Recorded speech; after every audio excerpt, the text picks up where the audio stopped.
Hello guys, അനിമെൻറ്റോർ സ്റ്റോറീസിൻ്റെ പുതിയൊരു വീഡിയോയിലേക്ക് എല്ലാവർക്കും സ്വാഗതം. ഈ വീഡിയോയിൽ നമ്മൾ വൺ പീസിൻ്റെ ചാപ്റ്റർ ആയിട്ടുള്ള 1189 മലയാളം എക്സ്പ്ലനേഷനാണ് ചെയ്യാൻ പോകുന്നത്. ചാപ്റ്ററിലേക്ക് പോകുന്നതിന് മുമ്പ് നമുക്ക് കഴിഞ്ഞ വീഡിയോയ്ക്ക് സൂപ്പർ താങ്ക്സ് ചെയ്തവരെ ഒന്ന് മെൻഷൻ ചെയ്യാം. നമ്മളുടെ സബ്സ്ക്രൈബറായിട്ടുള്ള RC സ്പിരിറ്റ് 449 രൂപ സൂപ്പർ താങ്ക്സ് ചെയ്തിട്ടുണ്ടായിരുന്നു.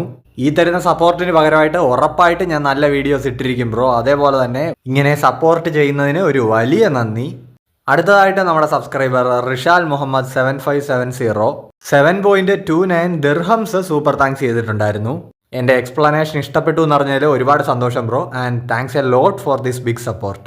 ഇവരോടൊപ്പം തന്നെ എൻ്റെ എല്ലാ വൺ പീസ് വീഡിയോസിനും മുടങ്ങാതെ ലൈക്ക്, കമൻറ്റ്, ഷെയർ, ഹൈപ്പ് ഒക്കെ ചെയ്ത് കട്ട സപ്പോർട്ട് ചെയ്ത് നിൽക്കുന്ന ഒരുപാട് സബ്സ്ക്രൈബേഴ്സ് ഉണ്ട്.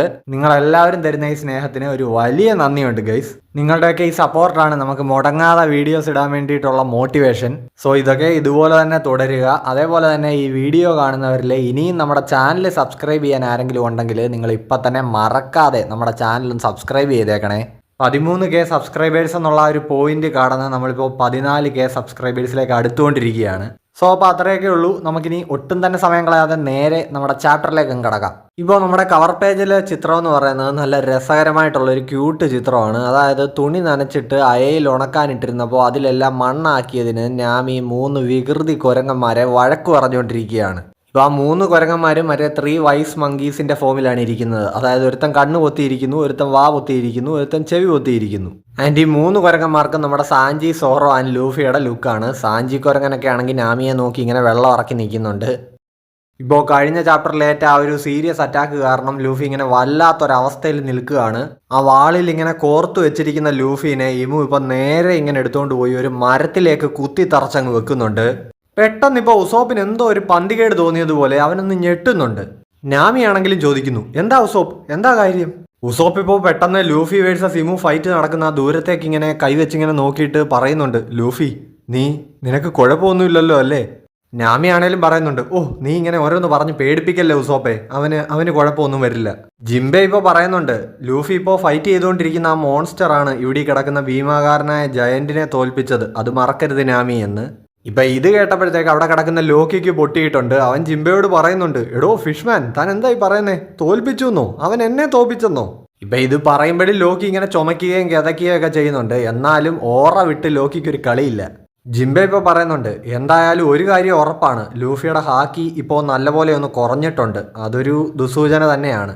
സോ അപ്പൊ ഈ കാര്യം നമ്മുടെ ഉസോപ്പും സെൻസ് ചെയ്തു എന്നുള്ളതാണ്. ഇപ്പോൾ ഗുങ്കോ ആ കിടക്കുന്നിടത്തെ സ്ഥിതി നമ്മളെ കാണിക്കുന്നുണ്ട്. അവളാ കിടന്നിരുന്ന ഐസ് കെട്ട പൂർണ്ണമായിട്ടും ഇപ്പോൾ മെൽറ്റ് ആയിട്ടുണ്ട്. ബ്രൂക്ക് അവിടെ ഇരുന്നിട്ട് പ്രിൻസസ് ഷുറി എന്ന് വിളിച്ചുകൊണ്ടിരിക്കുകയാണ്. അവൾക്ക് പക്ഷേ ഇതുവരെയും ബോധം തിരിച്ചു വന്നിട്ടില്ല.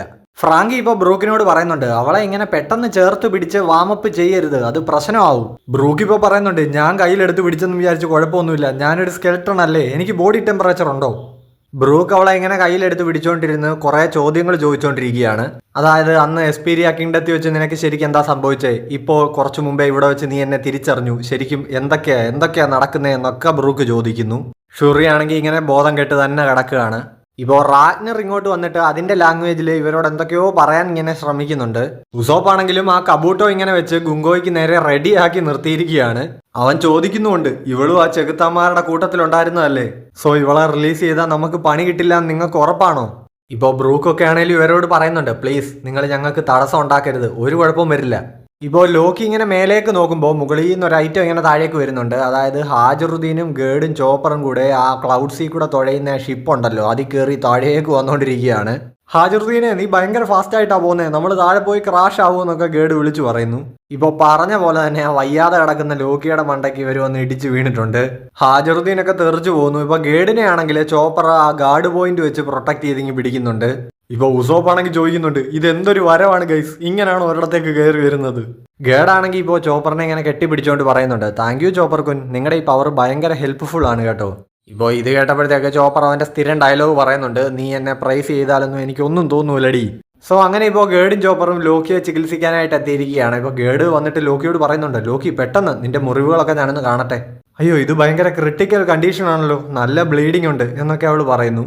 ലോക്കി ഇപ്പോൾ വിളിച്ചു പറയുന്നുണ്ട്, എന്റെ മുറിവ് ഇത്രയും വഷളാക്കിയത് നീയൊക്കെ കൂടിയാണ് കിഴങ്ങന്മാരെ, കപ്പലും കൊണ്ടുവന്ന് ദേഹത്തേക്ക് ഇടിച്ചു കയറ്റിയിട്ട്. അല്ല, നീയൊക്കെ എന്തിനാ ഇപ്പൊ ഇങ്ങോട്ട് കെട്ടിയെടുത്തത്?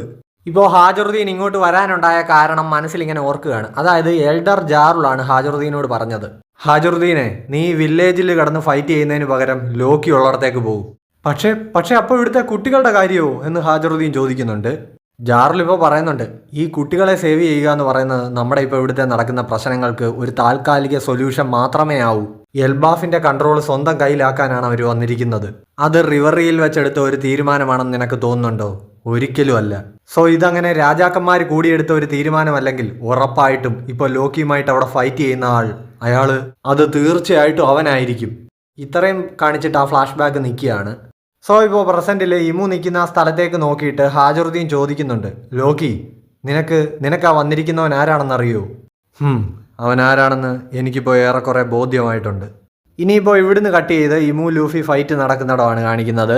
ഇമു ഇപ്പോൾ ആ ഫ്ലെയിംസിൽ നിന്ന് വേറെ ഏതോ ഒരു വെപ്പണും കൂടി ഇങ്ങനെ എടുക്കാൻ തുടങ്ങുന്നുണ്ട്. കൂട്ടത്തിൽ തന്നെ അവൻ ലൂഫിയോട് പറയുന്നുണ്ട്, നിനക്കിനി അനങ്ങാൻ പറ്റുമോ വിചാരിക്കണ്ട.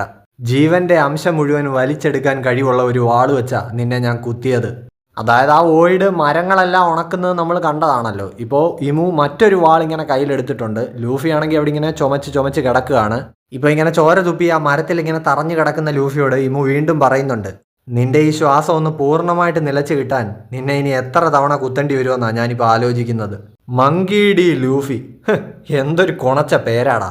നിനക്ക് 2 സഹോദരന്മാരും ഉണ്ടല്ലേ, പക്ഷെ അവന്മാർക്ക് രണ്ടും ഈ മങ്കി എന്നല്ല, വേറെ വ്യത്യസ്തമായ സർനെയിമാണ്.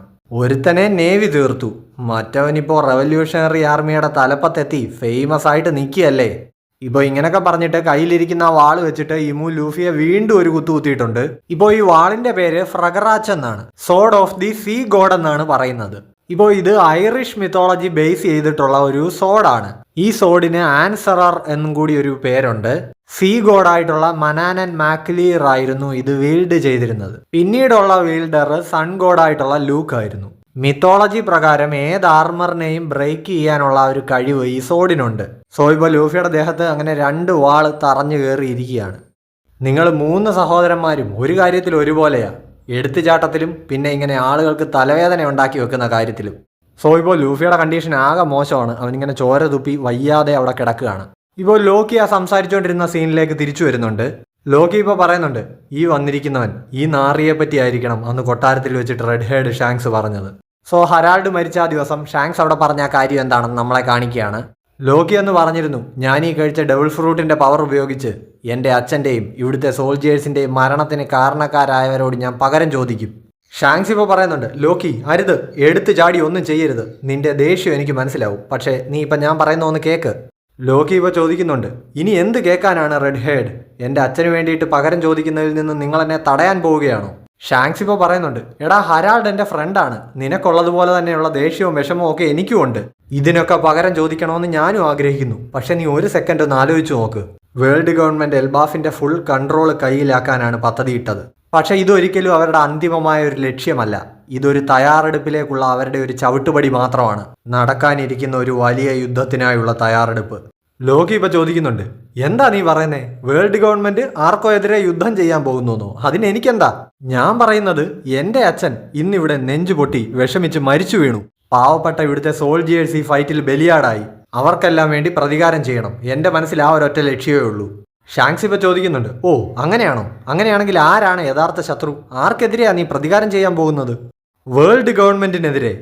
ഹരാൾഡിനെ കൺട്രോൾ ചെയ്തത്, അദ്ദേഹത്തെ മാനിപ്പുലേറ്റ് ചെയ്തത് വേൾഡ് ഗവൺമെന്റ് അല്ല, ഈ വേൾഡിന്റെ തന്നെ കിങ് ആണ്. ജാർൽ ഇപ്പോൾ ചോദിക്കുന്നുണ്ട്, നീ എന്താ ഈ പറയുന്നത് ഷാങ്ക്സ്? വേൾഡ് ഗവൺമെന്റിന്റെ പോളിസി അനുസരിച്ച് അധികാരം ഒരു രാജാവിൽ മാത്രമായിട്ട് ചുമതലപ്പെടുത്തിയിട്ടില്ലല്ലോ. അവിടെ ഉള്ളത് ഒരു MD ത്രോൺ അല്ലേ? ഗവാൻ ഇപ്പോൾ ചോദിക്കുന്നുണ്ട്, ഹേ ഷാങ്ക്സ് നീ പറയുന്നത്. ഷാങ്ക്സ് ഇപ്പോൾ പറയുന്നു, എനിക്കറിയാം, ഇങ്ങനെ പറഞ്ഞാൽ ആരും വിശ്വസിക്കാൻ പോകുന്നില്ല. ലോക്കി ഇപ്പോൾ പറയുന്നുണ്ട്, അപ്പോൾ ഒരു രാജാവാണ് ഇതിൻ്റെ എല്ലാം പിന്നിൽ അല്ലേ? ആ നാറിയുടെ തലയങ്ങ് വെട്ടിയെടുത്താൽ പ്രശ്നം തീരുമല്ലോ. ഷാങ്ക്സ് ഇപ്പോൾ പറയുന്നുണ്ട്, അങ്ങനെയല്ല, ആ രാജാവിൻ്റെ ശക്തി എന്ന് പറയുന്നത് ഇപ്പോഴും ഒരു നിഗൂഢമായ കാര്യമാണ്. നമ്മുടെയൊക്കെ ചിന്തകൾക്കപ്പുറമാണത്. ഹോളി ലാൻഡിൽ കുറച്ചുനാൾ നിന്നിട്ട് പോലും എനിക്കതിനെപ്പറ്റി പൂർണ്ണമായിട്ടൊരു ഐഡിയ കിട്ടിയിട്ടില്ല. അയാളെയൊക്കെ തോൽപ്പിക്കുന്നത് പോസിബിൾ ആയിരുന്നെങ്കിൽ ഈ സമയത്തിനുള്ളിൽ ആരെങ്കിലും അത് ചെയ്തിട്ടുണ്ടായേനെ. ഇപ്പോൾ ഇത് കേട്ടപ്പോൾ പെട്ടെന്ന് ലോക്കിയുടെ മനസ്സിൽ റോക്സിൻ്റെ ആ ചിത്രം സ്ട്രൈക്ക് ചെയ്യുന്നുണ്ട്. റോക്സിനെ കൊണ്ട് കഴിഞ്ഞില്ലല്ലോ. സോ അയാളുമായിട്ട് ഫൈറ്റ് ചെയ്യാനുള്ള സമയമായിട്ടില്ല ലോക്കി, നമ്മൾ കാത്തിരിക്കണം എന്ന് ഷാങ്ക്സ് പറയുന്നു. ലോക്കി ഇപ്പോൾ പറയുന്നുണ്ട്, നിർത്തടൂ, താൻ ആരാ എനിക്ക് ഓർഡർ ഇടാൻ? ആ നായിൻ്റെ മോൻ, അവൻ എവിടാണെങ്കിലും അവനെ ഞാൻ കണ്ടുപിടിച്ച് ചതച്ചിരിക്കും. ലോക്കി എടുത്തു ചാടി അവിവേകമൊന്നും കാണിക്കരുതെന്ന് ജാർലു വിളിച്ചു പറയുന്നുണ്ട്. ഇപ്പോൾ പ്രസന്റിലേക്ക് വരുന്നു. ലോക്കി ഇവരോട് ഇതെല്ലാം പറഞ്ഞതാണ്. ഇപ്പോൾ ലോക്കി പറയുന്നുണ്ട്, അങ്ങനെ അന്ന് അവനെ തേടി ഞാൻ ഈ രാജ്യം വിട്ടതാ. ഇപ്പോൾ വർഷങ്ങൾ എത്ര കഴിഞ്ഞു, ഒരിക്കൽ പോലും എനിക്ക് അവനെ കണ്ടെത്താൻ കഴിഞ്ഞില്ല. ഇപ്പോൾ ഇവിടെ ഈ വന്നിരിക്കുന്നവൻ ഷാങ്ക്സ് പറഞ്ഞ ആ വേൾഡിന്റെ രാജാവാണെങ്കിൽ ഇതാണ് നമ്മളുടെ മുന്നിലുള്ള ചാൻസ്. അവനെ തോൽപ്പിച്ചേ പറ്റൂ. ഹാജറുദ്ദീൻ ഇപ്പോൾ പറയുന്നുണ്ട്, പറഞ്ഞപ്പോൾ എന്ത് പെട്ടെന്ന് കഴിഞ്ഞു, എത്ര സിമ്പിളായിട്ടാ അവനെ തോൽപ്പിക്കണമെന്ന് നീ പറയുന്നേ. ലോക്കി ഇപ്പോൾ ഇത് കേട്ടിട്ട് ചോദിക്കുന്നുണ്ട്, എന്താന്ന്? ഹാജറുദ്ദീൻ ഇപ്പോൾ പറയുന്നുണ്ട്, നീ പറഞ്ഞതിൽ എനിക്ക് എതിർപ്പൊന്നുമില്ലടാ, അവനെ തോൽപ്പിക്കാൻ ഞാനും സപ്പോർട്ട് ചെയ്യാവടാ, നമ്മുടെ അച്ഛന് വേണ്ടിയല്ലേ. ഇപ്പോൾ ഇതെല്ലാം കേട്ടുകൊണ്ട് നിന്ന സ്ട്രോ ഹാറ്റ്സിലെ ഇപ്പോൾ ജിംബെ പറയുന്നുണ്ട്, എന്തൊക്കെ വിചിത്രമായ കാര്യങ്ങളാണ് ഇപ്പോൾ കേട്ടത്. നാമി ഇപ്പോൾ ചോദിക്കുന്നുണ്ട്, ഇവർ പറഞ്ഞ പോലെ ഈ ലോകത്തിനൊരു രാജാവ് ഉണ്ടെങ്കിൽ ഗൊറോസയൊക്കെ പിന്നെ എന്ത് പഴം പുഴുങ്ങാനിരിക്കുക. റാഗ്നർ ഇപ്പോൾ എന്തോ കാര്യമായിട്ട് ബ്രൂക്കിനോടൊക്കെ കമ്മ്യൂണിക്കേറ്റ് ചെയ്യാൻ ശ്രമിക്കുന്നുണ്ട്. ഇപ്പോൾ ബ്രൂക്ക് പറയുന്നുണ്ട്, എനിക്ക് തടസ്സം ഉണ്ടാക്കരുതെന്ന് ഞാൻ കുറച്ചു മുമ്പേ നിന്നോട് പറഞ്ഞതാ. ഇപ്പോൾ റാഗ്നർ ഈ പറയാൻ ശ്രമിക്കുന്നത് എന്താണെന്ന് നമ്മുടെ ചോപ്പർ ട്രാൻസ്ലേറ്റ് ചെയ്ത് കൊടുക്കുന്നുണ്ട്. അതായത് ഈ കിടക്കുന്ന പെണ്ണ്, ഈ ഗുങ്കോ വളരെ ഡേഞ്ചറസ് ആയിട്ടുള്ള ആളാണ്, അതുകൊണ്ടാണ് ഞാൻ കുറച്ചു മുമ്പേ ഇവളെ ഫ്രീസ് ചെയ്തിട്ടത് എന്നാണ് റാഗ്നർ പറയുന്നത്. ഇപ്പൊ ഇതെല്ലാം കേട്ടിട്ട് ബ്രൂക്ക് ചോദിക്കുന്നുണ്ട്, നീയാണോ അപ്പോൾ അവളെ ഫ്രീസ് ചെയ്തത്? ഇവൾ അവരുടെ കൂട്ടത്തിലുള്ളതാണ്, അപകടകാരിയാണ്, ഞാൻ സമ്മതിക്കുന്നു. പക്ഷേ ഇവളെ അവർ മാനിപ്പുലേറ്റ് ചെയ്തതാണ്, അതെനിക്ക് ഉറപ്പാ. ഈ ഷുറി എന്ന് പറയുന്ന പെൺകുട്ടി ഇവൾ എനിക്ക് എൻ്റെ മോളെ പോലെയാ, അറിയോ? ഇപ്പോൾ റാഗ്നർ ആണെങ്കിൽ ഇതെന്ത് തേങ്ങ എന്നുള്ള രീതിയിൽ ഒരു എക്സ്പ്രഷൻ ഇട്ടുകൊണ്ട് അവിടെ കൺഫ്യൂസ്ഡ് ആയിട്ട് നിൽക്കുന്നുണ്ട്. കാര്യം ബ്രൂക്ക് ഒരു സ്കെൽട്ടൺ, ഗുങ്കോ ആണെങ്കിൽ ഒരു മനുഷ്യ സ്ത്രീയും. സോ ഇവർ തമ്മിൽ എന്ത് കണക്ഷൻ, ഒന്നുമേ പുരിയില്ലേ എന്നുള്ള രീതിയിൽ നിൽക്കുകയാണ് റാഗ്നർ. പെട്ടെന്ന് ഇപ്പോൾ ഇവർ നിൽക്കുന്നിടത്തേക്ക് റോബിൻ പ്രത്യക്ഷപ്പെടുന്നുണ്ട്. അവളുടെ ആ ഡെവിൾ ഫ്രൂട്ടിന്റെ പവർ ഉപയോഗിച്ച് ഒരു ക്ലോണാണ് അവിടെ പ്രത്യക്ഷപ്പെടുന്നത്. റോബിൻ എന്നിട്ട് ഇപ്പോൾ പറയുന്നുണ്ട്, നിങ്ങൾ ഇവിടെ എന്തോ പ്രധാനപ്പെട്ട ഡിസ്കഷനിലാണെന്ന് മനസ്സിലായി, പക്ഷേ ലൈബ്രറിയിൽ ചോപ്പറിന്റെ ഒരു ആവശ്യമുണ്ട്, ഞാൻ അവനെ കൂട്ടാൻ വേണ്ടി വന്നതാ. ഇപ്പോൾ സോൾ ആണെങ്കിലും ഔൾ ലൈബ്രറിയുടെ അവിടെ നിന്നിട്ട് ഓയിന്നിങ്ങനെ വിളിക്കുന്നുണ്ട്. ഇപ്പോൾ ചോപ്പർ ആണെങ്കിലും സോൾ എന്നിങ്ങനെ വിളിക്കുന്നു. മിക്കവാറും ഇവർ ആ ബിബിളോ എന്ന് പറയുന്ന ഔളിനെ സ്പോട്ട് ചെയ്ത് കാണും, അതിനോട് സംസാരിക്കാനായിരിക്കും ചോപ്പറിനെ വിളിക്കുന്നത്. ഇനി സീൻ നേരെ ഇമു ലൂഫി നിൽക്കുന്നിടത്തേക്ക് ഷിഫ്റ്റ് ആവുന്നുണ്ട്. ഇമു ഇപ്പോൾ ആ ഒമൻ ഫ്ലെയിംസിൽ നിന്ന് അടുത്തൊരു വെപ്പൺ സമ്മൺ ചെയ്തെടുക്കുകയാണ്. ഇപ്പോൾ ഒരു മഴുവാണ് അതിൽ നിന്ന് വരുന്നത്. ഇമു ഇപ്പോൾ പറയുന്നുണ്ട്, ഇതാണോ വന്നത്? ഇത് നിന്നെ ചുമ്മാ ഇങ്ങനെ കുത്താനുള്ള ഒരു വെപ്പൺ അല്ല കേട്ടോ. ഈ മൂന്നാമത്തെ വെപ്പൺ ഇത് ഹെവൻലി പണിഷ്മെന്റിനായിട്ടുള്ള ഒരു ആക്സ് ആണ്, ഒരു മഴുവാണ്, ഷിങ് ടിയാൻ ആക്സ്. ലൂഫി ആണെങ്കിൽ ഇപ്പോൾ അവിടെ ഇങ്ങനെ കിതച്ച് കിടക്കുകയാണ്. ഇനി നമ്മളെ പോർട്ടാണ് കാണിക്കുന്നത്, സോറോയും സോമേഴ്സും തമ്മിലുള്ള ഫൈറ്റ്. സോറോ ഇപ്പോൾ ഒരു അൾട്ടിമേറ്റ് അറ്റാക്ക് സോമേഴ്സിന് നേരെ ഉപയോഗിക്കുകയാണ്. King of hell, 3 sword serpent, 103 mercies, dragon damnation. ഈ സെയിം അറ്റാക്ക് വെച്ചിട്ടാണ് കിങ്ങിനെ വാനോയിൽ സോറോ ഡിഫീറ്റ് ചെയ്തത്. സോമേഴ്സ് ഇപ്പോൾ ചിരിച്ചോണ്ട് കൂളായിട്ട് അത് ഡിഫെൻഡ് ചെയ്യുന്നുണ്ട്. സോമേഴ്സിനെ ഇമു ആ ഗ്രാം എന്ന് പറയുന്ന സോഡ്, അതായത് സോഡ് ഓഫ് ദി റാത്ത് സമ്മൺ ചെയ്തു കൊടുത്തു. ഇപ്പോൾ ഈ വാളുകളുടെ ഒരു ഹിസ്റ്ററി, ഈ വെപ്പൺസ് ഒക്കെ എങ്ങനെ ഇങ്ങനെ സമ്മൺ ചെയ്യാൻ പറ്റുന്നു എന്നുള്ളതിനെ പറ്റി സോമേഴ്സ് പറയുന്നുണ്ട്. അതായത് 800 വർഷങ്ങൾക്ക് മുമ്പ് നമ്മൾ ഇന്ന് ഈ ജീവിക്കുന്ന ലോകം ഈ രീതിയിൽ ക്രിയേറ്റ് ചെയ്തെടുത്ത 19 രാജാക്കന്മാര് അവരുടെ ഇടയിൽ ഇക്വാളിറ്റി സ്ഥാപിക്കുന്നു എന്ന് പ്രതിജ്ഞ ചെയ്ത് അവരുടെ ഓരോരുത്തരുടെയും ആയുധങ്ങൾ എംറ്റി ത്രോണിന് ചുറ്റുമായി കുത്തി നിർത്തി. ഇപ്പോൾ അവയിൽ കുറച്ച് വെപ്പൺസിന്റെ പേരും സോമേഴ്സ് മെൻഷൻ ചെയ്യുന്നുണ്ട്. ഒന്ന് തോഹു, അതായത് സോഡ് ഓഫ് കയോസ്. പിന്നെ വോഹു, അതായത് സോഡ് ഓഫ് നത്തിങ്നെസ്, വോയിഡ്, ഇമു ലൂഫിക്ക് നേരെ പ്രയോഗിച്ച സോഡ്. പിന്നെ നെമസിസ്, ലോങ്ങിനസ്, സ്റ്റിഗ്മ, മുരാമസ. ഇങ്ങനെ ഈ ലോകത്തെ അടക്കി ഭരിച്ച 19 ആയുധങ്ങൾ. ഇപ്പോൾ സോമേഴ്സ് അതാ ഡിഫെൻഡ് ചെയ്തതിന്റെ ഫോഴ്സിൽ സോറോ തെറിച്ചു പോയി വീഴുന്നുണ്ട്. സോമേഴ്സ് ഇപ്പോൾ തുടർന്ന് പറയുന്നുണ്ട്, ഗ്രേറ്റ് വൺ അദ്ദേഹത്തിന്റെ ഒമൻ ഫ്ലെയിംസിന്റെ പവർ കൊണ്ട് ഈ വെപ്പൺസ് എല്ലാം റീസ്റ്റോർ ചെയ്ത് അത് ഞങ്ങൾക്ക് തന്നു. ഞങ്ങളുടെ ഓരോരുത്തരുടെയും കുടുംബത്തിന്റെ ചരിത്രത്തിൽ പരാമർശിച്ചിരിക്കുന്ന ലെജൻഡറി വെപ്പൺസ് അതൊന്നും കെട്ടുകഥകളല്ല. നേരിൽ തന്നെ കണ്ടു മനസ്സിലാക്കിക്കോളൂ റോറോണോ അസോറോ, ഇതാണ് ലോകത്തെ പിടിച്ചു കെട്ടിയ ശക്തി. ആൻഡ് എൻ്റെ ഈ കയ്യിലിരിക്കുന്നത് ഞങ്ങൾ ഷെപ്പേർഡ് ഫാമിലിയുടെ ആയുധം ഗ്രാം, സോഡ് ഓഫ് റാത്ത്. ഇതേസമയം സാഞ്ചിയോട് ഫൈറ്റ് ചെയ്യുന്ന കില്ലിംഗ്ഹാമിനും ഇമു ഒരു വെപ്പൺ സമ്മൺ ചെയ്തു കൊടുത്തിട്ടുണ്ട്. കില്ലിംഗ്ഹാമിന്റെ റിമോഷിഫു ഫാമിലിയുടെ പാരമ്പര്യമായ അവരുടെ വിശുദ്ധമായ ഒരു വെപ്പൺ, ലോങ്ങിനസ് എന്ന് പറയുന്ന ഒരു കുന്തം, ഒരു സ്പിയർ ഓഫ് ഹോളി ലൈഫ്. ഇപ്പം ആ മഴവും കൊണ്ട് ലൂഫിക്ക് നേരെ അറ്റാക്കിന് തയ്യാറെടുക്കുകയാണ് ഇമു ലൂഫിയോട് പറയുന്നുണ്ട്, നിനക്ക് ഈ കിട്ടാൻ പോകുന്നത് നല്ല അന്തസ്സുള്ള ഒരു മരണമാണ്. ഈ ലോകത്തിന് അടിത്തറ പാകിയ വെപ്പൺസ് കൊണ്ട് മരിക്കാൻ സാധിക്കുക എന്ന് പറയുന്നത് ഒരു വലിയ കാര്യമല്ലേ. ലൂഫിക്കാണെങ്കിൽ ഇപ്പോൾ അവിടെ നിന്ന് അനങ്ങാൻ പോലും സാധിക്കുന്നില്ല. ഇപ്പോൾ ഇമു ലൂഫിക്ക് നേരെ ആ മഴു ഓങ്ങുകയും അതൊരാൾ വന്ന് തടയുന്നുണ്ട്, നമ്മുടെ സ്കോപ്പർ ഗബാൻ. പുള്ളിയുടെ കയ്യിലുള്ള ആ 2 മഴുവും വെച്ച് ഇമുവിൻ്റെ അറ്റാക്ക് തടുത്തിരിക്കുകയാണ്. എന്നിട്ട് ഗബാൻ ഇങ്ങനെ ഇമുവിനെ നോക്കി ഒരു ചിരിയും പാസ്സാക്കി നിൽക്കുന്നിടത്താണ് നമ്മുടെ ഈ ചാപ്റ്റർ അവസാനിക്കുന്നത്. സോ അപ്പോൾ എല്ലാവരും തോറ്റെടുത്ത് പൈറേറ്റ് കിങ്ങിൻ്റെ ഇടം കൈയായിരുന്ന സ്കോപ്പർ ഗബാൻ എന്ത് ചെയ്യാൻ പറ്റും എന്ന് നമുക്ക് അറിയണമെങ്കിൽ അടുത്ത ആഴ്ച പറ്റില്ല, കാര്യം അടുത്ത ആഴ്ച ബ്രേക്കാണ്. സോ ഗൈസ്, അപ്പോൾ നിങ്ങൾക്ക് എൻ്റെ വീഡിയോ ഇഷ്ടപ്പെട്ടു എന്ന് വരുന്നു. ഇഷ്ടപ്പെട്ട് കഴിഞ്ഞാൽ ഉറപ്പായിട്ടും ലൈക്ക്, കമൻറ്റ്, ഷെയർ, ഹൈപ്പ് ഒക്കെ ചെയ്ത് നല്ലൊരു സപ്പോർട്ട് തരിക. അതേപോലെ തന്നെ ഇനിയും നമ്മുടെ ചാനൽ സബ്സ്ക്രൈബ് ചെയ്യാനുള്ളവർ ഇപ്പം തന്നെ മറക്കാതെ സബ്സ്ക്രൈബ് കൂടി ചെയ്ത് വെച്ചേക്കണേ. സോ അപ്പോൾ ബ്രേക്ക് കഴിഞ്ഞ് അടുത്ത ചാപ്റ്ററുമായിട്ട് കാണുന്നവരേക്കും എല്ലാവർക്കും ബൈ ബൈ.